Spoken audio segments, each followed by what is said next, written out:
أعوذ بالله من الشيطان الرجيم. بسم الله الرحمن الرحيم.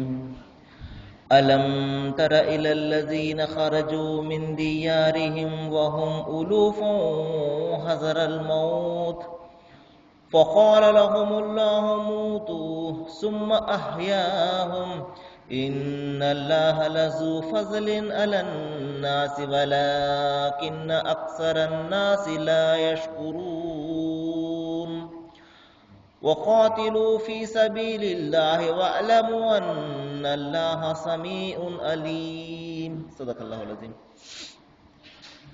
అనంత కరుణామయుడు అపార కృపాశీలుడు పాలకుడు పోషకుడు సర్వలోక ప్రభు అయిన సృష్టికర్త అల్లాహ్ శుభనామంతో ప్రారంభిస్తున్నాను. సోదరులారా, సోదరిమణులారా, అయ్యలారా, అమ్మలారా, అస్సలాము అలైకుం రహమతుల్లాహి వబరకాతుహు. దీని అర్థం సర్వ సృష్టికర్త సర్వేశ్వరుడైనటువంటి అల్లాహ్ మనందరి జీవితాలలో శాంతిని, శుభాలను, మంచిని, కారుణ్యాన్ని, సమాధానాన్ని, దయను కురిపించునుగాక. ఆమీన్. ఇంతవరకు మీ ముందు మానవుల మార్గదర్శక గ్రంథం విశ్వప్రభు అల్లాహ్ మానవాళి కోసం అవతరింపజేసినటువంటి చివరి మార్గదర్శక దైవ గ్రంథం దివ్య ఖురాన్ నుండి 2వ అధ్యాయం 243వ వాక్యం యొక్క అరబీ మూలంను పఠించడం జరిగింది. మరి నిన్నటి వరకు కూడా ఒక అంశాన్ని గురించి దైవం ప్రస్తావించాడు. భార్యాభర్తల మధ్య ఉండే ఆ యొక్క వివాహానికి సంబంధించి, ఒకవేళ ఆ వివాహము తెగిపోయినటువంటి పరిస్థితుల్లో ఏ విధమైనటువంటి పద్ధతులు పాటించాలి, ఈ విషయాలను గురించి చాలా స్పష్టంగా, చాలా విపులంగా మనకు వివరించడం జరిగింది. ఇప్పుడు మరొక అంశాన్ని గురించి దైవం ప్రస్తావిస్తున్నాడు. అదేమిటంటే ఇజ్రాయెల్ జాతి వారి యొక్క ఒక సంఘటనను గురించి ఇక్కడ ప్రస్తావిస్తున్నాడు. సోదరులారా, ఒక విషయాన్ని మీకు నేను జ్ఞాపకం చేస్తాను. అంతిమ దైవ గ్రంథం దివ్య ఖురాన్లో 5 రకాల వాక్యాలు మనకు కనబడతాయి. అందులో మొట్టమొదటి వాక్యాలు ముహక్కమాత్ అని పిలవడం జరిగింది. అంటే దీని అర్థం ఏంటంటే చాలా స్పష్టమైనటువంటివి, అంటే వివరించడానికి అవసరం లేనటువంటి వాక్యాలు కనబడతాయి. ఉదాహరణకు, దైవం ఒక్కడే, ఈ సృష్టికి కర్త ఒక్కడే, మానవులందరూ కూడా సమానమే, మరి ఎవరిపై ఎవరికి ఆధిక్యత లేదు, ఇటువంటి స్పష్టమైనటువంటి వాక్యాలు మనకు కనబడతాయి. వీటిని ముహక్కమాత్ వాక్యాలు అంటారు. ఇక 2వ వాక్యాలు ఏంటంటే ముతషాబిహాత్ వాక్యాలు అంటారు. అంటే అగోచరమైనటువంటి వాక్యాలు. ఉదాహరణకు, అల్లాహ్ దైవము మనకు కనబడడు, స్వర్గం మనము చూడలేదు, నరకం మనము చూడలేదు, ఇంకా అగోచర ప్రాణులు ఉన్నాయి, దైవదూతలు ఉన్నారు, వీరెవరు కూడా మనకు కనబడరు.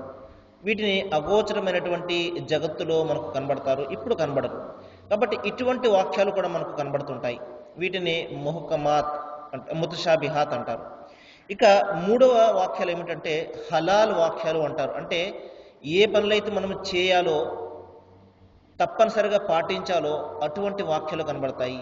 ఇక 4వది హరాం, అంటే మనకు నిషేధించబడినటువంటి మాటలు కూడా మనకు కనబడతాయి. ఉదాహరణకు, మద్యం జోలికి పోకండి, వ్యభిచారం దరిదాపులకు పోకండి, ఇటువంటి నిషేధించినటువంటి మాటలు కూడా మనకు కనబడతాయి.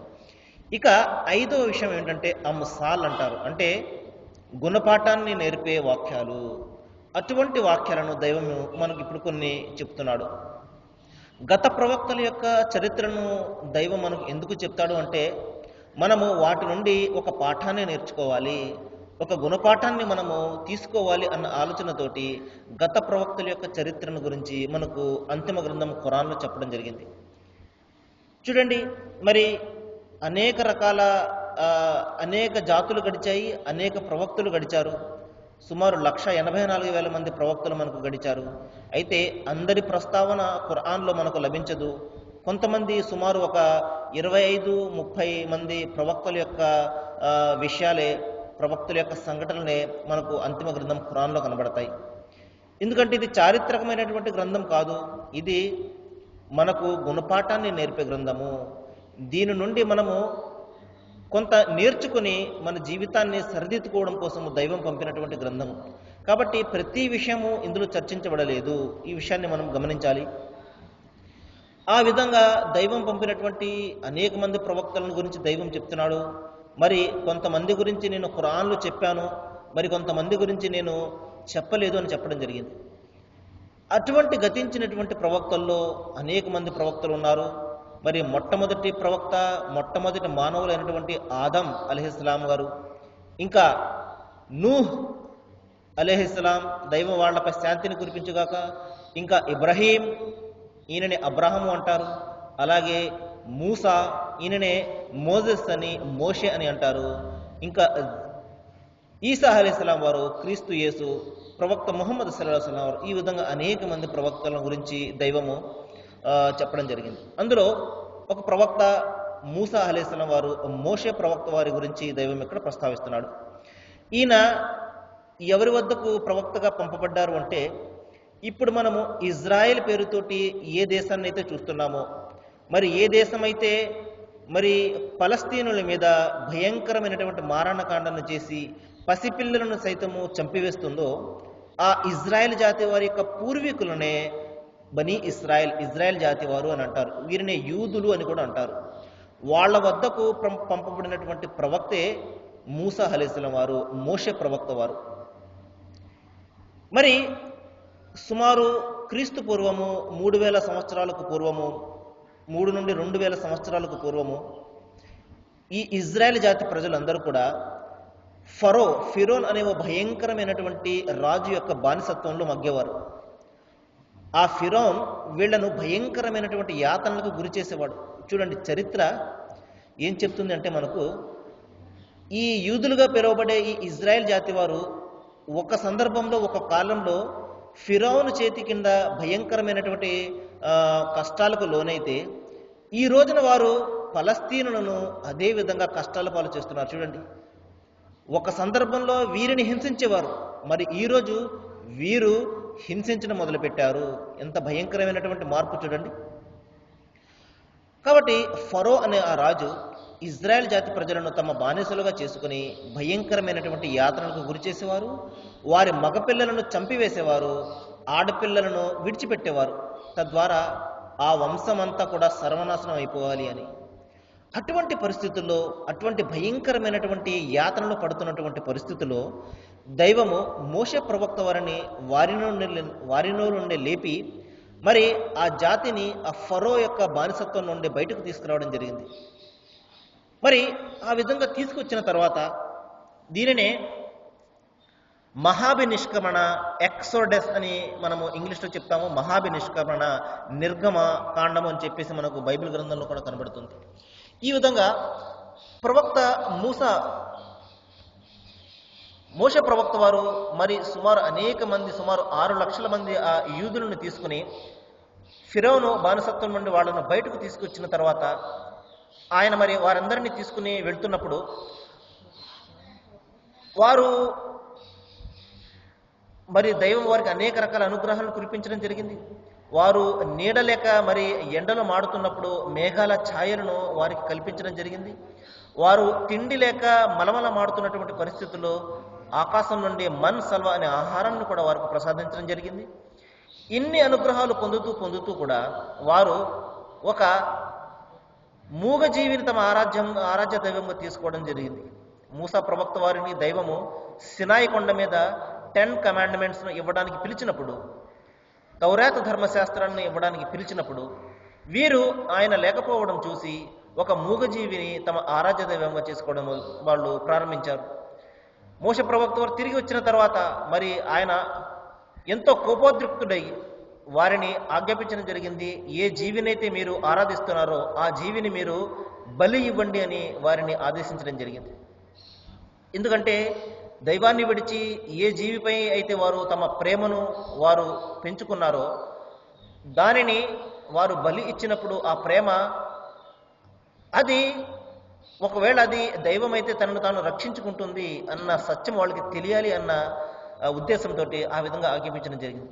సరే, ఈ విషయాలన్నీ అయిన తర్వాత వారు మరి ఒక విధమైనటువంటి స్థిరమైనటువంటి నివాసము లేక మొత్తం అంతా కూడా ప్రపంచమంతా కూడా వారు సంచారులు తిరుగుతూ ఉన్నటువంటి పరిస్థితుల్లో దైవం వారికి ఒక ఆజ్ఞను ఇవ్వడం జరిగింది. ఓ ఇజ్రాయెల్ జాతి ప్రజలారా, పలస్తీనియా అనే పలస్తానా అనే ఒక దేశాన్ని చూపించి ఏ ఏ పలస్తీనా అయితే మనం ఇప్పుడు చూస్తున్నామో ఆ పూర్వము అక్కడ కనానీయులు అనే ఒక భయంకరమైనటువంటి ప్రజలు నివసించేవారు. చాలా దుర్మార్గులు, మరి ఏమాత్రం కూడా కనికరం లేకుండా ప్రజలను బాధించే ఆ యొక్క దుష్టులైనటువంటి ఆ ప్రజలను చూపించి ఇజ్రాయెల్ జాతి వారికి ఒక ఆజ్ఞ ఇవ్వడం జరిగింది. ఓ ఇజ్రాయెల్ జాతి ప్రజలారా, మీరు ఆ కనానీయులను మీరు గెలవండి, యుద్ధం చేయండి, ఆ దుష్టులైన వారిని అక్కడ నుండి వెళ్ళగొట్టండి, అప్పుడు మీరు ఈ పలస్తీనా దేశంలో మీరు నివసించడానికి అవకాశం ఉంటుంది అని దైవం వారికి ఆజ్ఞాపించడం జరిగింది. ఇంకా దైవము వారికి ఈ విధంగా ఆజ్ఞాపిస్తున్నాడు, ఓ ఇజ్రాయెల్ జాతి ప్రజలారా, మీకు నేను ప్రసాదించినటువంటి ఆ వరాన్ని గురించి ఒక్కసారి ఆలోచించండి. మీరు ఫిరౌను బానిసత్వంలో మగ్గేవారు, దైవము మిమ్మల్ని బయటకు తీసుకెళ్ళి మీకు తిండి లేనటువంటి పరిస్థితుల్లో ఆహారం ఆకాశం నుండి మీకు కురిపించడం జరిగింది. ఇన్ని అనుగ్రహాలు ఇచ్చాడు. కాబట్టి మీకు దైవం ఏదైతే ఆ యొక్క భూమి రాసి పెట్టాడో, దీనినే ఇజ్రాయెల్ జాతి వారు ఈ రోజున దైవం మాకు రాసి పెట్టినటువంటి ప్రామిస్డ్ ల్యాండ్ అని చెప్పేసి ఈ రోజున పలస్తీనుల మీద వారు ఆక్రమణ చేసుకుని ఉన్నారు. వాస్తవానికి ఈ భూభాగాన్ని జయించండి, అప్పుడు మాత్రం మీకు హక్కుదారులు అవుతారు అని ఆ ఇజ్రాయెల్ జాతి ప్రజలను దైవం ఆజ్ఞాపించడం జరిగింది. దానికి వారు ఏ సమాధానం చెప్పారో చూడండి. ఈ విధంగా దైవం చెప్తున్నాడు, దైవం మీకు రాసి పెట్టి ఉన్నటువంటి ఆ భూమిలో మీరు ప్రవేశించండి, ఒకవేళ మీరు వెన్ను చూపారంటే మీరు ఘోరమైనటువంటి పరాజయంతో మరలి వస్తారు, జాగ్రత్త అని దైవము వారికి ఆజ్ఞాపించడం జరిగింది. మరి వారు నిజమైనటువంటి దైవదాసులైతే దైవుని యొక్క ఆజ్ఞను పాటించి ఆ దుర్మార్గులను వారు అక్కడి నుండి వెళ్ళగొట్టాలి. ఎందుకంటే ఈ ప్రపంచంలో ఎప్పుడైతే చెడును మనము పారదొరులుతామో, చెడును ఎప్పుడైతే మనము దానిని అణచడానికి ప్రయత్నాలు చేస్తామో అప్పుడే అది చెడు అణుగుతుంది. మనకెందుకులే అని చెప్పేసి మనం ఊరుకున్నట్లయితే కొంతకాలానికి ఆ చెడు మన ఇంటి తలుపు కూడా తట్టుతుంది. ప్రవక్త ముహమ్మద్ సల్లల్లాహు అలైహి వసల్లం వారు చెప్పారు, ఒకవేళ నీవు చెడును కళ్ళారా చూసినట్లయితే వెంటనే చేతితో ఆపడానికి ప్రయత్నం చెయ్యి, ఒకవేళ నీకు ఆ శక్తి లేకపోతే నోటితోనే ఆపడానికి ప్రయత్నం చెయ్యి, నీకు ఆసక్తి కూడా లేకపోతే కనీసం మనసులో దాని పట్ల ఏహ్యభావాన్ని కలిగి ఉండు అన్నారు. కానీ మనం ఈ రోజున చెడును ఆపడం సరికాదు కదా, దాని పట్ల మన యొక్క మాటను తెలపడం సరికాదు కదా, దానిని మనసులో కనీసం అసహ్యించుకోవడం కూడా చేయము. కొంతకాలానికి మన మనసులు ఎలాగ తయారవుతాయంటే చెడును ప్రేమించే వాళ్ళంగా మనం మారిపోతుంటాం. మీకు ఉదాహరణ చెప్తాను. టీవీ సీరియల్స్ చూస్తుంటాము, మరి సినిమాలు చూస్తుంటాము. కొంతమంది మంచివాళ్ళు ఉంటారు, మనలో భావిస్తుంటారు, అయ్యో ప్రపంచం ఏ విధంగా మన పెద్దవాళ్ళు ప్రపంచం ఏ విధంగా మారిపోయింది చూడండి, మా కాలంలో అయితే సినిమాలు చాలా బాగుండేవి, మరి హీరో హీరోయిన్ ఒకరినొకరు పట్టుకోరు, ఈలోపు సినిమా అయిపోతుంటుంది, అంత బాగుండేవి అని చెప్పేసి భావిస్తుంటారు. ఆ తర్వాత ఈ రోజులో సినిమాలు చూడండి ఎంత భయంకరంగా మారిపోయాయి అని చెప్పేసి వాళ్ళు ఈ విధంగా మదన పడుతూనే అవే సినిమాలను చూస్తుంటారు. చూడండి, కొంతకాలానికి చెడును చూసి చూసి చూసి చెడును ప్రేమించే వాళ్ళంగా మనం మారిపోతాం. చూడండి సోదరులారా, కాబట్టి కళ్ళ ముందు చెడు జరుగుతున్నట్లయితే దానిని ఆపే ప్రయత్నం మనం చేయలేదనుకోండి, దైవము మన అందరి హృదయాలను ఒకే విధంగా మార్చేస్తాడు. కొంతకాలానికి చెడును మనం ప్రేమించే వాళ్ళంగా మారిపోతామో, మనము దాన్ని పట్టించుకోము. చూడండి, మనము న్యూస్ ఛానల్స్ చూస్తుంటాము, వాళ్ళు ఒక ప్రోగ్రామ్ను ప్రసారం చేస్తుంటారు. పార్కుల్లో వాటిల్లో ఈ విధంగా అశ్లీలత పెరిగిపోయింది అని చెప్పేసి ఆ చూపించిన దృశ్యాలని 10 సార్లు చూపిస్తుంటారు. అశ్లీలత అంటూనే అశ్లీలతను రకరకాలుగా చూపిస్తుంటారు. కాబట్టి చెడును తగ్గించే ప్రయత్నాన్ని మనకు చూపిస్తూ చెడును ఇంకా ఎక్కువగా చూపిస్తుంటారు. కాబట్టి దైవము మన యొక్క సంకల్పాలు మనకు తెలుసు. ఆ విధంగా చూపించకుండా కూడా వాళ్ళు చెడును గురించి చెప్పవచ్చు, కానీ ఆ విధంగా చెప్పరు. ఆ విధంగా చెప్పినట్లయితే ఆ టీవీలను, ఆ యొక్క న్యూస్ని ఎవరు చూడరు. కాబట్టి అశ్లీలతను రూపుమాపే ప్రయత్నం చేస్తున్నాము అని గొప్పలు చెప్పుకుంటూ అశ్లీలతను మరింత ఎక్కువగా చూపిస్తుంటారు. అది ఈ రోజున మన యొక్క న్యూస్ ఛానల్స్ యొక్క పరిస్థితి. కాబట్టి సోదరులారా, కళ్ళ ముందు చెడు జరుగుతుంటే తప్పనిసరిగా దాన్ని ఆపే ప్రయత్నం చేయాలి. కాబట్టి బనీ ఇస్రాయల్ జాతి వారిని దైవం ఆదేశిస్తున్నాడు. కనానీయులు అనే ఒక భయంకరమైనటువంటి ప్రజలు ఉన్నారు. వాళ్ళు ప్రజలను రాచిరంపాన పెడుతున్నారు. మీరు వాళ్ళను నెగ్గండి, వాళ్ళపై మీరు పోరాటం చేయండి, యుద్ధం చేయండి. అప్పుడు వాళ్ళను మీరు అక్కడి నుండి వెళ్ళగొట్టినట్లయితే ఆ ప్రదేశము మీరు దానిపై మీరు నివాసం చేయవచ్చు అని దైవం ఆజ్ఞాపించాడు. కానీ ఈ రోజున యూదులు ఏమని భావిస్తున్నారు? పలస్తీనా దేశాన్ని దైవం మాకు రాసి పెట్టాడు కాబట్టి దాని మీద సర్వహక్కులు మాకు ఉన్నాయి అని చెప్పి ఈ రోజున మరి ఆ పలస్తీనులను భయంకరమైనటువంటి వినాశనానికి గురి చేసి అక్కడ నుండి వాళ్ళని తరమడానికి ప్రయత్నం చేస్తున్నారు. కానీ వాస్తవానికి దైవము ఆ యొక్క భూమి మీద మీకు హక్కు ఎప్పుడు లభిస్తుందంటే ఆ దుర్మార్గులైనటువంటి కనానీయులను మీరు వెళ్ళగొట్టినప్పుడే మీకు హక్కు లభిస్తుంది అని దైవం ఆజ్ఞాపించాడు. దానికి ఇజ్రాయెల్ జాతి వారు ఏ సమాధానం చెప్పారో చూడండి. అప్పటి ప్రవక్త అయినటువంటి మోషే ప్రవక్త వారు ఇజ్రాయెల్ జాతి వారిని ఈ విధంగా ఉద్దేశించి చెప్పారు. ఓ ఇజ్రాయెల్ జాతి వారులారా, ఓ నా సోదరులారా, దైవం మీకు ఇచ్చినటువంటి ఆ మహా ఉపకారాన్ని ఒకసారి జ్ఞాపకం తెచ్చుకొని మీరు ఆ కనానీయుల మీద రండి, పోరాటం చేద్దాము, ఆ దుర్మార్గులను అక్కడి నుండి వెళ్ళగొడతాము, అప్పుడు మనము ఈ ప్రదేశంలో నివసించవచ్చు, పలస్తీని అప్పుడు మన దేశం అవుతుంది అని అనగానే అప్పుడు ఆ ఇజ్రాయెల్ జాతి వారు ఏమన్నారు చూడండి. అప్పుడు అన్నారు, ఓ మూసా, ఓ ప్రవక్త, ఓ మోషే, అక్కడ బలవంతమైనటువంటి చాలా బలిష్ఠులైనటువంటి ప్రజలు ఉన్నారు, కనానీయులు ఉన్నారు, మేము వారిని ఎంత మాత్రం కూడా గెలవలేము, కాబట్టి మేము ఎంత మాత్రం కూడా అక్కడికి రాము. ఒకవేళ వారు వెళ్ళిపోయినట్లయితే తమంట తాము వెళ్ళిపోతే అప్పుడు మేము వస్తాము, అప్పుడు మేము అనుభవించడానికి వస్తాము. చూడండి వాళ్ళ యొక్క పరిస్థితి. వారు యుద్ధాన్ని చేయరు, తమ యొక్క ప్రాణాన్ని దైవ మార్గంలో ఖర్చు పెట్టరు, కానీ అన్నీ కూడా సమకూరిపోవాలి. ఇప్పుడు కూడా మనం అదే పరిస్థితి సోదరులారా. మనకు ఎంత మాత్రం కూడా కష్టం కలగకూడదు. నమాజు రెండయ్యా అంటే కష్టము, వంగోవడానికి కష్టము, ఈ విధంగా సాష్టాంగ పడడానికి కష్టము, నుంచోవడానికి కష్టము. కానీ దైవం ఇచ్చినటువంటి అన్ని ఆ వాగ్దానాలు మాత్రం కావాలి. స్వర్గం కావాలి, స్వర్గంలో ఉన్నటువంటి ఆ యొక్క అనుగ్రహాలు అన్నీ కూడా కావాలి. కానీ కష్టం మాత్రం పడకూడదు. చెమటను చిందించలేము, రక్తాన్ని చిందించలేము, ఈ విధంగా దైవ మార్గంలో చిన్న అడుగు కూడా మనం వేయలేము. కానీ స్వర్గం మాత్రం మాకు కావాలి. ఈ రోజున పరిస్థితి ఈ విధంగా ఉంది సోదరులారా. కాబట్టి మనం ఒకసారి జ్ఞాపకం పెట్టుకోవాలి, కష్టపడకపోతే ఒక్క రూపాయిని మనం సంపాదించగలం. ఈ రోజున ఒక్క రూపాయి సంపాదించడానికి మరి మన చెమటను రక్తంగా మారిస్తే కానీ ఒక్క రూపాయి సంపాదించలేము. కష్టపడకుండా ఒక్క రూపాయి రానప్పుడు భూమి ఆకాశాలమంతా విశాలమైనటువంటి స్వర్గము మనకు అంత తేలికగా ఏ విధంగా లభిస్తుంది? మన మోక్షము అంత తేలికగా మనకు ఏ విధంగా సాధ్యమవుతుంది? కాబట్టి సోదరులారా, దైవారాధనలో కష్టం ఉంటుంది. ఈ విధంగా ఇక్కడ కష్టం పడితేనే మరి మరణం తర్వాత అక్కడ సుఖాన్ని అనుభవిస్తాము. ఇక్కడ మనం నిద్రపోతూ సుఖాలను అనుభవిస్తున్నట్లయితే మరణం తర్వాత మనము మన యొక్క సుఖాన్ని కోల్పోతాము. ప్రవక్త వారు ఇదే చెప్పారు, ఎవరైతే ప్రపంచాన్ని ప్రేమిస్తాడో వారికి ప్రపంచం మాత్రమే దక్కుతుంది, మరి ఎవరైతే పరలోకాన్ని ప్రేమిస్తాడో మరి అతను తన ప్రపంచాన్ని వాడు కోల్పోవలసి ఉంటుంది అన్నారు. కాబట్టి రెండు కూడా దక్కవు మనకు. మనము ప్రపంచం కోసం బ్రతికామా, ప్రపంచంలో 4 రోజుల సంతోషం దక్కవచ్చు, కానీ శాశ్వతమైనటువంటి పరలోకం కోల్పోతాము. కానీ పరలోకాన్ని గురించి మనము ఆలోచించి దానికోసం కష్టపడ్డామా?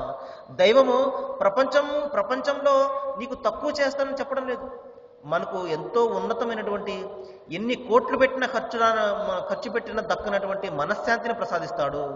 విశ్వాసంలో ఆ యొక్క గర్వాన్ని మనకు ప్రపంచంలో ప్రసాదిస్తాడు. పరలోకంలో శాశ్వతమైనటువంటి మోక్షం లభిస్తుంది. ఎవరైతే తన పరలోకాన్ని గురించి దృష్టిలో పెట్టుకుని పనిచేస్తాడో. కాబట్టి వాళ్ళు ఏమన్నారు, ఓ మూసా, అక్కడ బలవంతమైనటువంటి ప్రజలు ఉన్నారు, మాకు చాలా భయము, మేము వెళ్ళము అక్కడికి, వాళ్ళు వెళ్ళిపోయినట్లయితే అప్పుడు మేము వస్తాము అన్నారు. అప్పుడు కొంతమంది అన్నారు, ఎందుకంటే ఒక సంఘంలో అందరూ చెడ్డవాళ్ళు ఉండరు, మంచివాళ్ళు కూడా ఉంటారు. వాళ్ళు అన్నారు, ఒక 2 వ్యక్తులు, ఒక్కసారి మీరు ఆ యొక్క దేశంలో ఆ ప్రాంతంలో చొరబడండి, వారిని ఎదుర్కోండి. మీరు ఎదుర్కొన్నారంటే దేవుని యొక్క బలము మీకు తోడై ఉంటుంది. అప్పుడు మీరు వారిని ఎదుర్కొంటారు, వారిని మీరు నెగ్గుతారు, భయపడకండి అంటే దైవంపై భారం వేయండి మీరు అంటే వాళ్ళు అంటారు, ఓ మూసా, మేము అక్కడ ఎంత మాత్రం కూడా రాము, మేము ఇక్కడే కూర్చుంటాము, నీవు నీ ప్రభువు వెళ్ళి యుద్ధం చేయండి, వాళ్ళను నెగ్గండి, వాళ్ళు ఓడిపోయిన తర్వాత అప్పుడు మేము వస్తాము సంతానాన్ని వృద్ధి చేయడం కోసం. చూడండి వీళ్ళ యొక్క సమాధానం ఏ విధంగా ఉంది అంటే, కష్టం పడము మేము ఎంత మాత్రం కూడా, చెమటను చిందించము, దైవ మార్గంలో రక్తాన్ని కూడా చిందించము, కానీ అన్నీ కూడా సమకూరినట్లయితే ఆ వచ్చి సంతానాన్ని మాత్రం వృద్ధి చేస్తాం. ఇది బనీ ఇశ్రాయేలు ప్రజలు తమ యొక్క ప్రవక్తకి ఇచ్చినటువంటి సమాధానము. అప్పుడు దైవం ఏమన్నాడు అంటే, అప్పుడు ప్రవక్త వారు ప్రార్థించారు. ప్రవక్త మోషే యెహోవా దైవానికి, సృష్టికర్త అల్లాహ్ను ప్రార్థించడం జరిగింది. ఓ ప్రభు, నా ఆధీనంలో ఎవరు కూడా లేరు, నేను వారికి నచ్చ చెప్పాను, కానీ వారు ఎవరు కూడా నా మాట వినడం లేదు, నీవే ఇక తీర్పు చేసేవాడివి అనగానే దైవము ఈ విధంగా ఆజ్ఞాపించాడు, ఓ బనీ ఇశ్రాయేలు ప్రజలారా, మీరు నాకు ఆగ్రహాన్ని కలిగించారు, నేను ఇచ్చినటువంటి ఆజ్ఞను మీరు కాదని మీరు ఈ విధంగా చేశారు, కాబట్టి మీకు ఈ ప్రాంతము 40 సంవత్సరాల వరకు నిషిద్ధము అని దైవం వారికి శపించడం జరిగింది. వారు 40 సంవత్సరాల పాటు కూడా మరి దేశ దిమ్మరుల మాదిరిగా తిరుగుతూనే ఉన్నారు, కానీ వారు పలస్తీనా దేశంలో ప్రవేశించలేకపోయారు. ఈ విధంగా దైవం వారికి, మీరు యుద్ధం చేసి దాన్ని గెలవండి, భయంకరమైనటువంటి ప్రజలను మీరు గెలిచేప్పుడు మీరు ఆ పలస్తీనా దేశాన్ని మీరు ఏలండి అని చెప్తే వాళ్ళు పిరికి వాళ్ళ మాదిరిగా వెళ్ళిపోవడం జరిగింది. కానీ ఈ రోజున బలవంతంగా మరి ఆ పలస్తీనాను వీరు ఆక్రమించుకోవడము మనం చూస్తూనే ఉన్నాం. కాబట్టి సోదరులారా, మరికొన్ని విషయాలు మనము రేపు మాట్లాడుకోవడానికి ప్రయత్నం చేద్దాము. ఈ రోజున శుక్రవారము మరి 9 నుండి 9:30 గంటల వరకు సిసిసి ఛానల్లో ఖురాన్ సందేశం అనే ఒక మంచి తెలుగు కార్యక్రమం ఒకటి వస్తుంది. ప్రతి శుక్రవారం కూడా ప్రసారం అవుతుంది. మన సోదరులందరికీ కూడా తెలుసు. మీరు మీ అమూల్యమైనటువంటి సమయాన్ని కొద్దిసేపు ఆ యొక్క కార్యక్రమాన్ని వీక్షించడానికి ప్రయత్నం చేయండి. చాలా మంచి విషయాలు అందులో చర్చింపబడతాయి. మన జీవితానికి సంబంధించినటువంటి, మన పరలోకానికి సంబంధించినటువంటి, మన దైవానికి సంబంధించినటువంటి విషయాలు చర్చకు వస్తాయి. మీరు శ్రద్ధగా వినండి. ఇంకా ఏదైనా మీకు సందేహం ఉన్నట్లయితే ఒక ఫోన్ నెంబర్ కూడా ఉంటుంది. ఆ ఫోన్ నెంబర్కి చేసి మీరు సందేహాన్ని తీర్చుకోండి. ఎందుకంటే అంతిమ గ్రంథం ఖురాన్లో దైవం చెప్తున్నాడు, ఇన్న షరా దవాబ ఇందల్లాహి సుమ్మున్ బుక్మున్ లజీన లా యాకిలూన్. దేవుని దృష్టిలో జంతువుల కంటే హీనం ఎవరంటే తమ బుద్ధిని, తమ వివేకాన్ని ఉపయోగించిన వాళ్ళే అని దైవము హెచ్చరించడం జరిగింది. కాబట్టి మన బుద్ధిని, మన జ్ఞానాన్ని ఇట్టే మనం విడిచిపెట్టకూడదు. ప్రాపంచిక విషయాల గురించి మనం ఆలోచిస్తుంటాము, మనకు సంబంధం లేనటువంటి అనేక విషయాల గురించి, సినిమాల గురించి, షికార్ల గురించి, క్రికెట్ల గురించి, రకరకాల విషయాల గురించి మనం ఆలోచిస్తాము. కానీ మనకు ఎంతో ఉపయోగకరమైనటువంటి దైవము, పరలోకము, వీటి గురించి మనం ఆలోచించము. కానీ సోదరులారా, ఈ విధంగా మనం ఆలోచించాలి అన్న సదుద్దేశంతో ఈ కార్యక్రమము మేము ప్రసారం చేయడం జరుగుతుంది. మీ అందరూ కూడా దాన్ని వీక్షించండి. దైవం మీకు, నాకు, మనందరికీ కూడా మరి మంచిని ప్రసాదించాలని, శాంతిని ప్రసాదించాలని, సత్య మార్గాన్ని ప్రసాదించాలని నేను వేడుకుంటూ ముగిస్తున్నాను. ఓ ఆఖిరు దావానా అనిల్ హమ్దులిల్లాహి రబ్బిల్ ఆలమీన్. అస్సలాము అలైకుం.